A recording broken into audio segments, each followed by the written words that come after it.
adventure, intrigue, lost cities, ancient mysteries, and more on this week's episode of East10 Investigates. Ladies and gentlemen, welcome to the East10 Outpost. I'm Cody, and I'm going to be your guide this week into our continued look at the Nazis' esoteric escapades. Last week, we took a look at where the Nazis got the swastika from, as well as the beginning of the Ahnenerbe. This week, we're going to be taking a look at the occult queen of the Third Reich, Maria Orsic, and some of her otherworldly claims. So sit back, relax, get your tinfoil hat on and comfortable, as we take a look at the Nazis' occult obsession, Part 2. Now, let us begin our adventure today with a little bit of backstory on Maria. Born in 1895 on October 31st of all days, it seemed almost her destiny that she would grow up and dabble in the dark arts.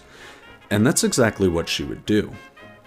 Her entire life passion was studying ancient occult practices from cults like the Golden Dawn or the Green Dragon Society.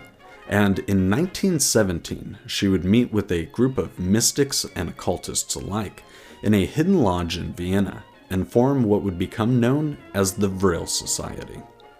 The Vril Society dedicated itself to studying the energy field all around us and ancient teachings of the old world.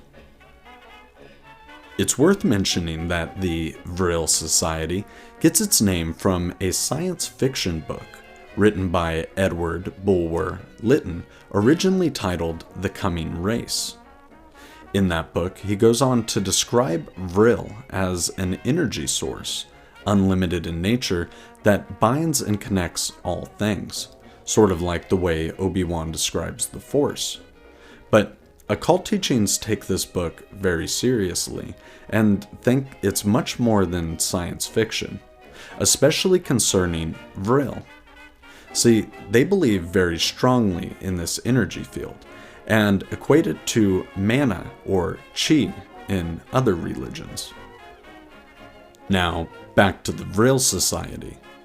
They believed that they were in contact with ancient ancestors of the Aryan race who had fled our planet during a time of great cataclysm. They escaped to the Aldebaran star system, located in the Taurus constellation, 68 light-years away. It was through these channeling sessions that Maria would receive some very specific instructions.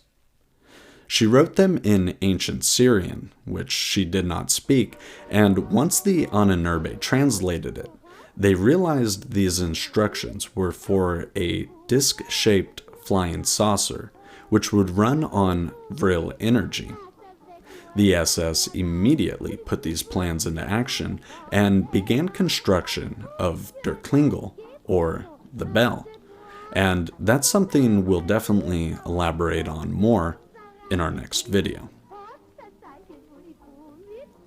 Channeling ancient Aryan aliens was far from Maria's only claim to fame, and it would be from her recommendation that the Ahnenerbe and the Thule Society would begin to establish close contacts with the Kingdom of Tibet.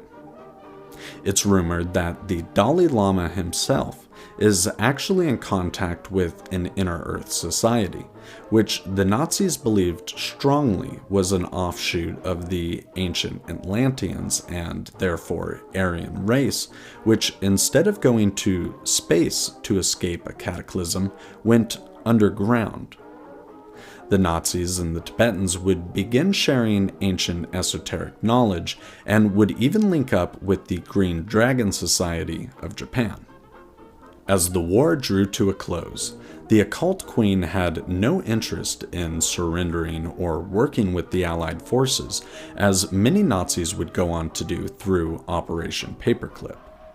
Instead, in a final letter penned by Maria herself, to members of the Vril, Thule, and Ahnenerbe societies, she would reference something known as the Odin Plan. This was a temporary evacuation measure which would call for members of these secret societies to meet up at an undisclosed location. From there, they would depart the planet to Aldebaran, and whether or not they were successful, we can never be sure. In her final words in the letter, she says, "No one is staying here."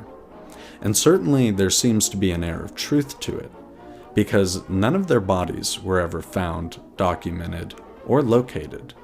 And what became of Maria? We can never be sure. So, ladies and gentlemen, what do you think? Could the Nazis have potentially discovered an unlimited free energy source given to them by ancient Aryan aliens through a psychic Maria Orsic? Or is all of this just Nazi fairy tale? You also have to wonder, if such a free energy did exist, would there be attempts by the elite of the world to suppress such an energy? Given that we are a petroleum-backed economy, and a world economy at that, it would be crippling to the elite if that power structure were to be removed and replaced. So next week we're going to dive into potential run-ins between the Nazi Party and the Allied forces, and this technology in use, and what the results might have been. It's a very interesting story, and I'm excited to dive down that rabbit hole, so make sure you subscribe and turn on the notifications so you don't miss it once that episode drops. But in the meantime, I hope you always be indomitable. Stay curious above all else, and I'll see you next East 10 Tuesday for another episode of East 10 Investigates.